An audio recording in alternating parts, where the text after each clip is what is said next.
interessante. Agora não tem mais nada não, porque tem gato em casa. E árvore de Natal e gato não dá certo na mesma casa. A gente não tem mais árvores de Natal. Mas a festa, a alegria, a celebração, a roupa nova. Então, ou seja, na verdade, deu para juntar tudo numa coisa só e a gente ter realmente celebrar esse momento tão especial. E hoje nós estamos celebrando esse especial. Não existe melhor maneira da gente expressar ou celebrar abrindo a palavra de Deus. E nós vamos abrir a Bíblia agora no Evangelho de João. E nós vamos abrir o capítulo 1. E vamos fazer a leitura no capítulo 1. Elisa, vai dar certo, Elisa? Minha filha quer cantar uma música comigo hoje. Aí a gente vai ter que encaixar no programa também aí para dar certo. Ok? Então, João capítulo 1. Verso 1 em diante. No princípio era o Verbo, e o Verbo estava com Deus, e o Verbo era Deus. E ele estava no princípio com Deus. Todas as coisas foram feitas por intermédio dele, e sem ele nada do que foi feito se fez. A vida estava nele, e a vida era a luz dos homens. A luz resplandece nas trevas, e as trevas não prevaleceram contra ela. Houve um homem enviado por Deus, cujo nome era João. Este veio como testemunho para que testificasse a respeito da luz, a fim de que todos virem a crer por intermédio dele. Ele não era a luz, mas veio para que testificasse a luz, a saber, a verdadeira luz que, vindo ao mundo, ilumina a todo homem. O Verbo estava no mundo, e o mundo foi feito por intermédio dele, mas o mundo não o conheceu. Veio para o que era seu, mas os seus não receberam. Mas a todos quanto receberam, deu-lhes o poder de serem feitos filhos de Deus, a saber, aos que creem no seu nome, os quais não nasceram do sangue, nem da vontade da carne, nem da vontade do homem, mas de Deus. E o Verbo se fez carne e habitou entre nós, cheio de graça e de verdade, e vimos a sua glória como do unigênito do Pai. João testemunha a respeito dele, exclama: esse é quem eu disse, o que vem depois de mim tem cumprido a primazia, porquanto já existia antes de mim. Porque todos nós temos recebido da sua plenitude e graça sobre graça, porque a lei foi dada por intermédio de Moisés. A graça e a verdade vieram por meio de Jesus Cristo. Ninguém jamais viu a Deus, o Deus unigênito que está no seio do Pai, a quem ele o revelou. Ok, até aqui a palavra de Deus. Vamos fazer mais uma oração. Maravilhoso Deus, poderoso Pai, cada momento em que abrimos a Tua palavra realmente é único. E nós precisamos que o Teu Santo Espírito nos ilumine, Pai, por favor. Que não seja pequena pesquisa do homem, mas sim seja o Teu Santo Espírito falando, a Deus eterno, aos nossos corações. Que o Senhor realmente fale às nossas mentes também. E que possamos aplicar, Pai amado, os ensinos, assim como elas estão nas suas escrituras. Por favor, Pai amado, é que eu te peço, em nome de Jesus. Amém. Amém. Falando nisso, eu quero agradecer mais uma vez a oportunidade de estar aqui. E hoje aconteceu um fato inusitado que eu não queria deixar de registrar. Minha esposa não queria deixar de ser registrada. Minha esposa recebeu um elogio e eu estou preocupado se o elogio foi para ela ou se foi para me matar. Disseram que minha esposa era minha filha, né? Rapaz, eu estou acabado mesmo. Então, obrigado pelo elogio à minha esposa, ela ficou muito feliz. Isso significa que agora eu vou ter que correr atrás do prejuízo, né? Rapaz, eu estou ficando velho, viu? Então, não podia deixar de registrar, quase que eu esqueci esse detalhe aqui. E o ano que vem não está no shape, viu? Vai dar tudo certo. Oremos. Então vamos para o Evangelho de João. O Evangelho de João, para mim, é o Evangelho mais inteligente dos 4 Evangelhos. O Evangelho de João é escrito depois que todo mundo morreu. Jesus morreu, ressuscitou, todos os outros apóstolos morreram, Paulo morreu, muitos das primeiras testemunhas ali também já não viviam mais. E João estava bem velhinho, tinha finalzinho do primeiro século. E João, ele é desafiado a escrever, a deixar algo escrito. Eu sempre gosto de enfatizar isso aqui, porque isso fala muito forte no meu coração. A pressão do juízo de João para escrever algo que perdurasse. Porque depois que ele morresse, não teria mais ninguém, então ele teria que deixar algo que valesse o que ele escreveu para as pessoas daqueles dias. E as suas escrituras tinham que explicar de maneira definitiva para todos os que viessem depois dele. E graças a Deus deu certo. O Evangelho de João tem uma tese muito legal, que é evidenciar que Jesus é Deus. Que Jesus é o Salvador do mundo. E ele vai relatar os sinais, ele vai relatar as frases de Jesus, para dar exatamente esse entendimento, que Jesus é Deus. Que Jesus não é criatura, que Jesus não é criado, que Jesus tem vida em si mesmo, que Jesus é tudo em todos. E ele começa a falar com um público, tem tanto um público judaizante ali presente, mas também tem um público greco-romano, pessoas que tinham um entendimento, apesar de estarem crescendo e amadurecendo na fé cristã, mas tinham uma cosmovisão sendo lapidada, sendo trabalhada, sendo consertada de uma cultura greco-romana, de uma cultura pagã. Então, quando ele começa o texto dizendo que no princípio, ou NAQ em grego, era o logos, que era a palavra, ele vai usar uma palavra que vai lá no ímpeto, assim, no ímpeto não, perdão, vai lá no pensamento. Porque o termo logos, o termo palavra, o termo aqui que nós usamos aqui, tinha um sentido para quem era grego, a ideia de razão. Ou seja, tem alguma coisa tocando aqui atrás.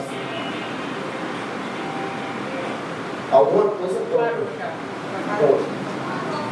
E o termo logos tinha a ver com razão, tinha a ver com sentido, tinha a ver com a essência. E ele vai dizer que Jesus é exatamente a razão de todas as coisas.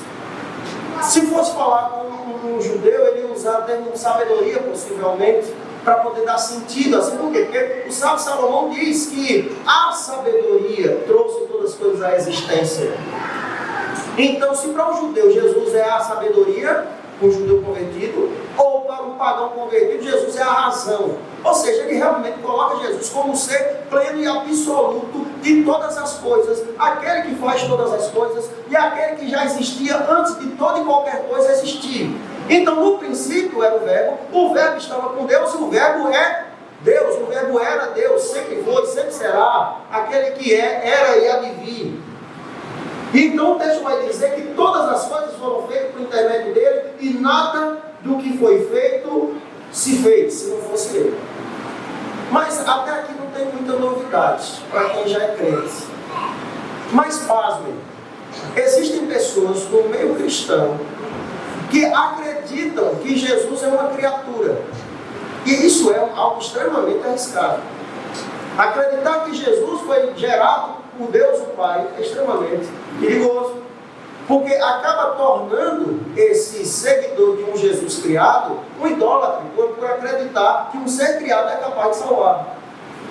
Quando você acredita que Jesus é uma criatura, você está revertendo a sua adoração ao Criador a uma criatura. Então não, Jesus não é criatura. Jesus é pleno, soberano, absoluto, alfa e ômega, princípio e fim, o princípio e o fim. Tão eterno quanto o Pai e quanto o Espírito Santo. Então, quando o texto, no verso 2, diz assim: a vida estava nele, e a vida era a luz dos homens, ele não está falando de vida física. Isaías, como Pai da eternidade. E entra ano e sai ano. E esse entendimento do Pai da eternidade dá mais nó na minha cabeça. Por quê? Porque eu vou pesquisando e vou entendendo que eternidade, na perspectiva de Deus, não é uma questão relacionada a tempo. Porque quando eu penso em eternidade, eu penso em um tempo. Eu penso em algo que não tem começo e não tem fim. Isso já não entendo isso. Porque dentro de uma perspectiva,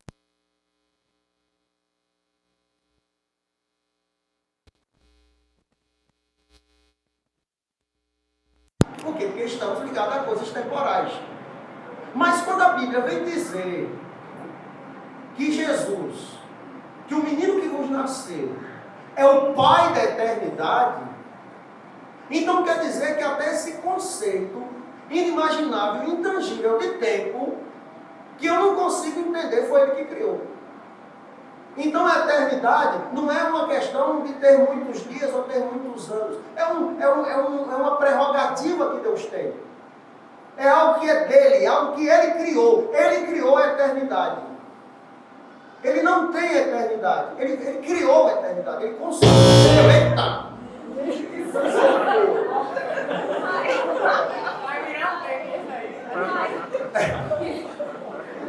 Poder pôr, tá aí, ó. Aí o que acontece? Retomando dele. Então, quando o texto vai falar que a vida a vida estava nele, ele era além dos outros.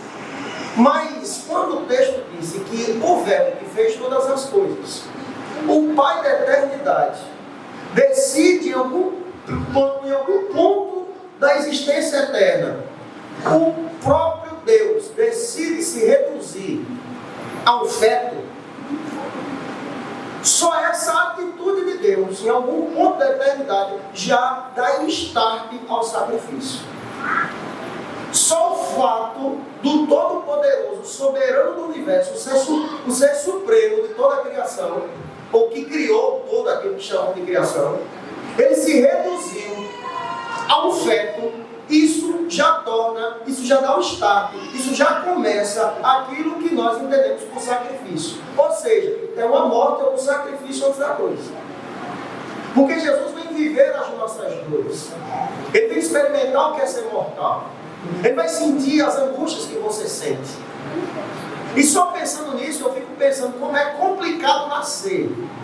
Principalmente no século XXI. Meu amigo, nascer, para falar a verdade, é um negócio tão desagradável que o menino já nasce chorando. Já nasce numa sala gelada. Já nasce aos empurrões e aos puxões. E depois é todo introduzido de um monte de caninho para limpar um monte de secreção em todos os orifícios que ele tiver. Meu amigo, que situação complicada é nascer. E aí depois ele vai e o ser humano cresce sentindo dor de tudo. Dor na unha, dor de barriga, enfim. E Jesus vem viver exatamente isso. Ele se esvazia da sua condição. Ele sai do seu trono poderoso e extremamente iluminado e confortável para poder se reduzir a uma experiência de vida de pessoas limitadas, numa condição física deprimente. Porque apesar de Jesus estar com a natureza divina para poder representar os céus, a sua estrutura física estava sobrecarregada de todas as consequências do pecado que a humanidade recebeu desde a queda do Éden. Então Jesus sofria fisicamente. E Jesus estava imerso em uma atmosfera extremamente contaminada, apesar dele não ser. Então você consegue imaginar, não sei quantos, quando tiver o seu primeiro contato racional, que apesar da gente ter a natureza pecaminosa que temos, mas sempre quando a gente tem um encontro, eu digo assim, racional, emocional com o pecado, a gente sofre. Primeira vez que alguém vê alguém morto, quando alguém vê alguém assassinado, meu amigo, é extremamente grotesco. Extremamente grotesco. Você vê alguém traindo alguém, cara, é ofensivo. A sensação de traição, quando você é a parte traída, as questões emocionais envolvidas são semelhantes à do luto. Você sofre igual se tivesse recebido a notícia que o outro morreu. É muito agressivo, o pecado é extremamente agressivo. Extremamente traumático. Alguém que passou por um abuso na sua infância, ele leva aquele problema para a vida toda. Porque às vezes o camarada mata alguém e já resolve o problema ali, mas o indivíduo que é abusado fica levando o problema do abuso durante toda a vida. É extremamente horrível a experiência nesse mundo do pecado. Tanto para o pecador, que depois vai arcar com as consequências, como para quem experimentou receber do outro pecado. Não tem jeito, não tem para onde correr. E Jesus agora vai viver nesse ambiente, vai nascer nesse ambiente, vai experimentar infância, adolescência, juventude e juventude, né? Morreu com 30 anos, 30 e poucos anos. Experimenta a morte, experimenta a adrenalina da pré-morte. Meu amigo, eu quase já morri na vida. Pensa num negócio ruim. Meu amigo, quase morrer é ruim demais. Imagina morrer. E Jesus experimentou. E o texto aqui diz que ele veio para os seus não receberam. E eu ainda posso dizer, ainda mais talvez cruel no quesito humanidade, é que ele veio e muitos ainda não o recebem. Agora, sabe o que é interessante disso também? Porque muitos não recebem.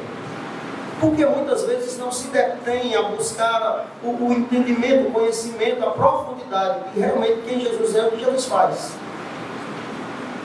Muitas pessoas reduzem Jesus à sua forma pessoal e semelhança. Algumas pessoas tentam reduzir o que Jesus faria a partir daquilo do que pensam que Jesus faria e não a partir daquilo que está escrito sobre Jesus. Tem muitas pessoas que acham Jesus terrível porque não se aprofundam em entender como funcionam os mecanismos da sua graça, do seu cuidado e do seu perdão. Então Deus é ruim.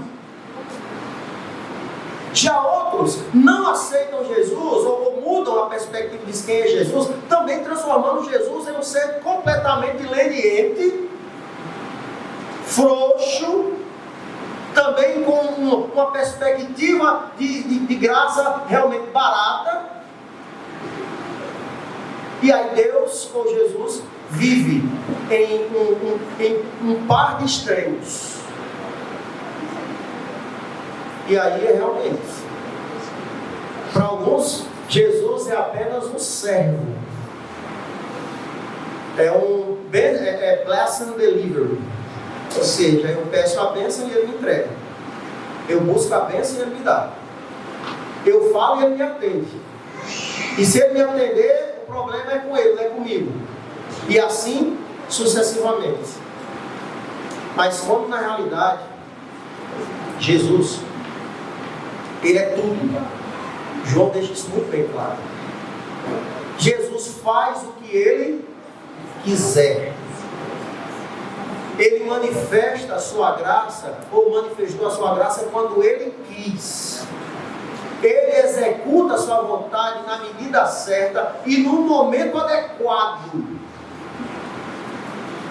Pastor, mas era para falar de Natal. Mas falar de Natal é isso.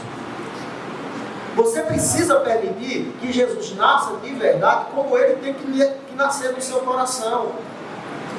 Você precisa entender que ele não é só o seu Salvador, mas ele é o Senhor da tua vida, ele é o dono da tua vida. Você precisa compreender que ele realmente fez algo inexplicável no âmbito dos seres celestiais e dos seres terrenos também. Quando a gente vem aqui para o verso 14, quando o verso 14 diz assim: e o verbo se fez carne e habitou entre nós, cheio de graça e de verdade, vimos a sua glória, glória como gente do Pai. É sempre bom a gente lembrar que quando Deus criou todas as coisas perfeitas, o céu e a terra estavam unidos. Os nossos primeiros pais viviam na terra e o Senhor vinha toda a viração do dia conversar, ou seja, o governo era de Deus. O homem era um representante, um governante, ou um co-governante, ou um cooperador com Deus nas coisas terrestres. Porém, o governo era direto com Deus.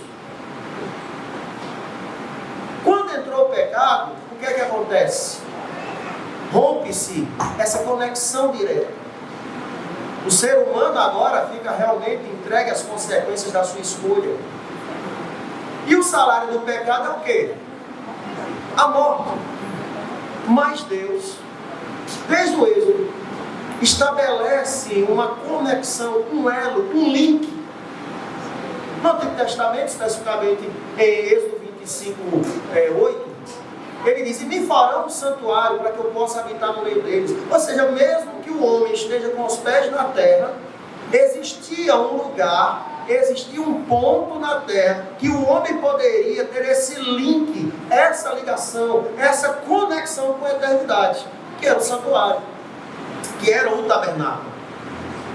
E aí João vai escrever aqui no verso 14 que o Verbo se fez carne e armou a sua tenda entre nós.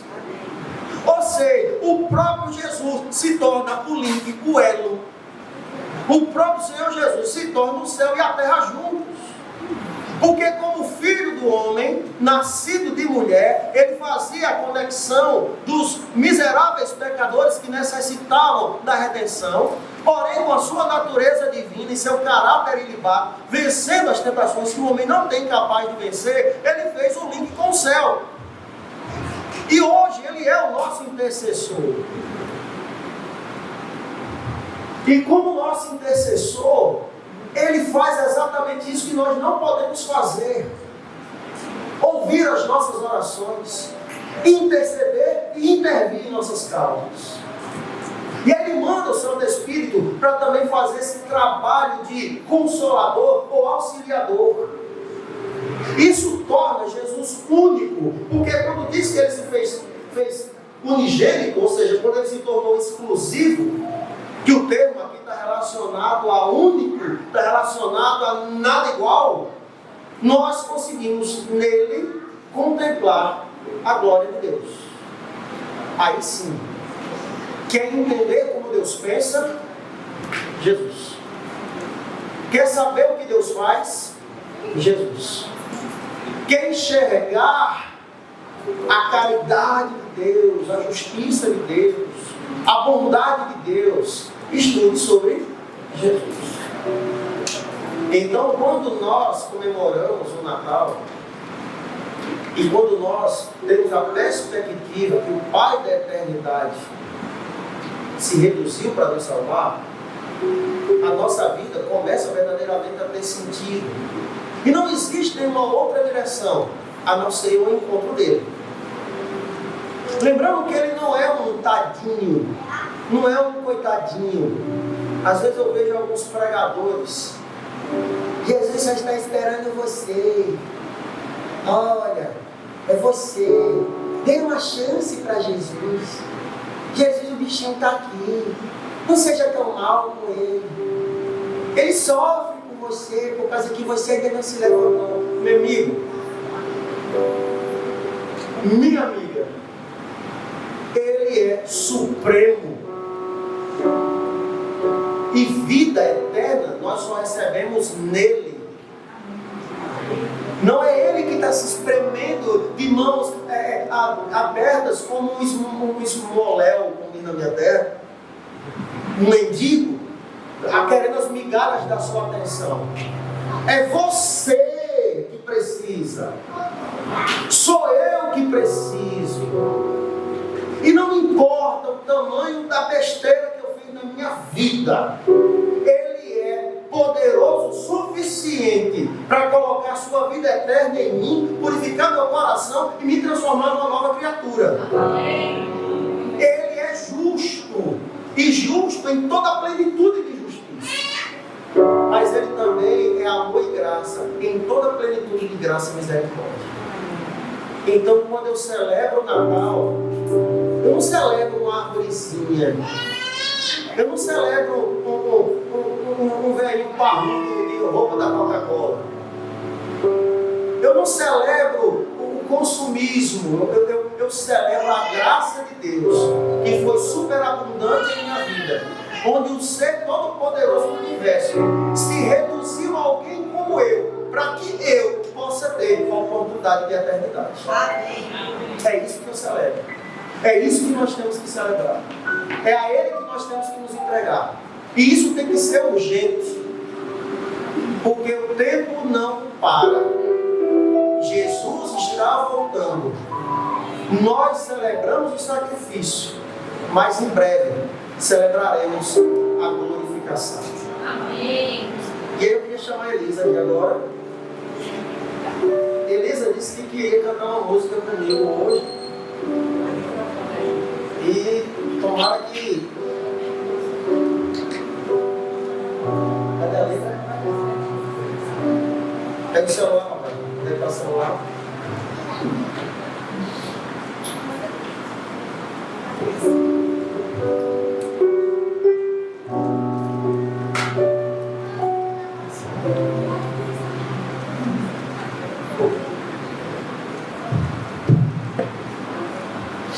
Meu nome é Web. Deixa eu ver aqui agora.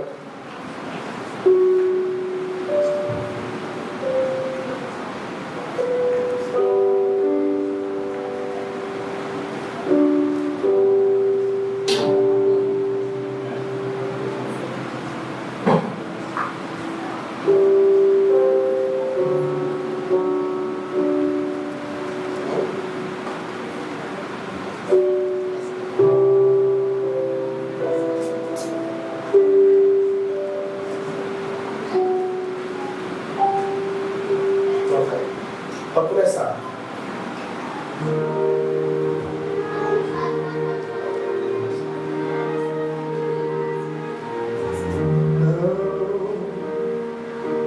Não é fruto da imaginação, nem daqueles pontos irreais.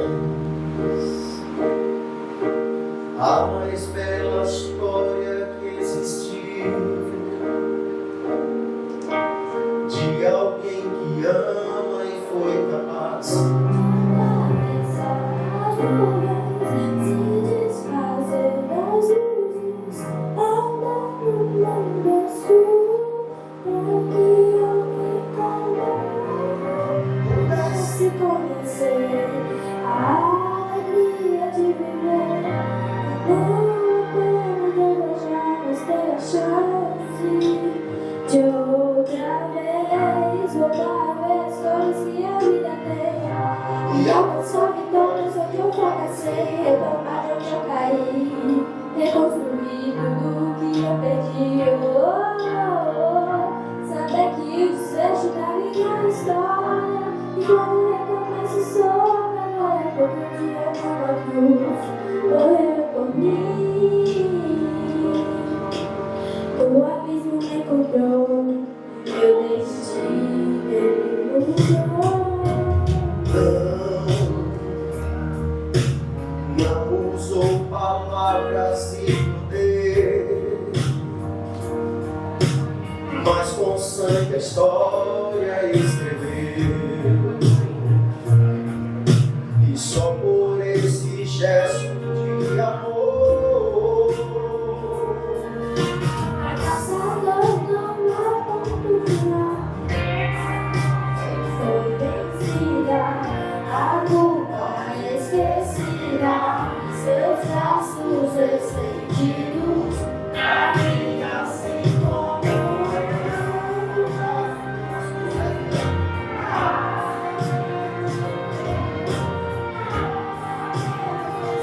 mas ter a chance de outra vez voltar a ver as cores que a vida tem, e alcançar vitórias onde eu fracassei, retomar onde eu caí, reconstruir tudo que eu perdi.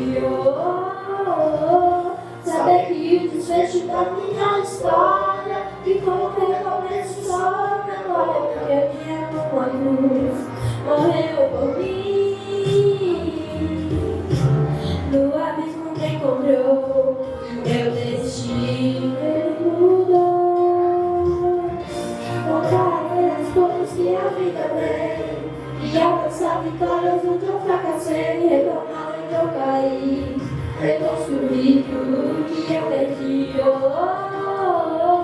Saber que o desfecho da minha história, e quando recomeço sobre a glória, porque um dia numa cruz morreu por mim. No abismo me encontrou, e meu destino ele mudou. não é fruto da imaginação, nem daqueles contos irreais. a mais bela história que existiu, sobre alguém que ama e foi capaz.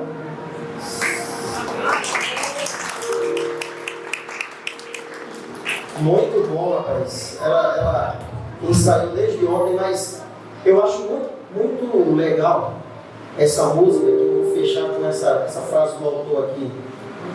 Ele diz assim, que voltar a ver as cores que a vida tem e alcançar vitórias onde eu fracassei, retomar de onde eu caí e reconstruir tudo que eu perdi. Voltar e saber que o desfecho da minha história encontra um recomeço sobre a glória, porque um dia na cruz morreu por mim, no abismo me encontrou e o meu destino ele mudou. Então é sobre isso que se trata da palavra. O verdadeiro sentido. O verdadeiro sentido. E é isso. O verdadeiro sentido do Natal é ele ser grande, sermos pequenos e ele ter se sacrificado antes até mesmo da cruz. E hoje o que ele fez na cruz valeu para mudar a minha e a sua vida. É sobre isso que se trata. Vamos fechar os nossos olhos e vamos orar. Maravilhoso Deus, poderoso Pai, é bem verdade que os nossos sermões, os nossos louvores são muito imperfeitos diante da Tua grandeza e diante do Teu esplendor. É bem verdade que Tu és tão grande que a gente não compreende. Ou a gente acha que o Senhor é mau, pesado demais, justo demais. Ou a gente pensa que o Senhor é frouxo demais, leve demais. E acabamos desenhando o Senhor a nossa própria vontade e não buscando conhecer quem realmente o Senhor é, o que o Senhor verdadeiramente faz. Então, Pai, nós queremos te dizer que nós te aceitamos, nós te recebemos. Não te recebemos como um coitadinho de mãos estendidas esperando ser alcançado, mas nós te aceitamos como um Senhor Todo-Poderoso. Nós te aceitamos como um Ser Supremo, pleno e absoluto. Nós cremos que és o nosso Criador de todas as coisas que os nossos olhos conseguem ver e até mesmo daquilo que os nossos olhos não conseguem nem vislumbrar. Louvado seja o teu nome, Pai amado, por ter se entregado por nós e escolhido armar a sua tenda entre nós. Nos conhecer como filho do homem, interceder por nós como filho de Deus. Louvado seja o teu nome, porque ainda continua a reescrever a nossa história. Nos dá compreensão das nossas limitações. Abrir a nossa mente para o que é grande e eterno e caminhar conosco através do teu Santo Espírito, nos indicando o caminho. Por isso, Pai amado, louvado seja o teu nome, porque o Senhor nasceu. Louvado seja o teu nome, porque mais uma vez nós estamos celebrando esse nascimento. E louvamos o teu nome, porque antes do mundo ser criado, o Senhor já tinha traçado o plano para a nossa redenção. Leva-nos em paz para os nossos lares. Desde já somos gratos pelo nosso alimento. Desde já somos gratos, Pai amado, pela bênção de estarmos ligados a Ti. Que o Senhor acalme o nosso coração, renove a nossa vida. E assim, como nós celebramos o Teu nascimento, assim também nós possamos nascer de novo mais uma vez em Tua presença. É o que nós pedimos, em nome de Jesus.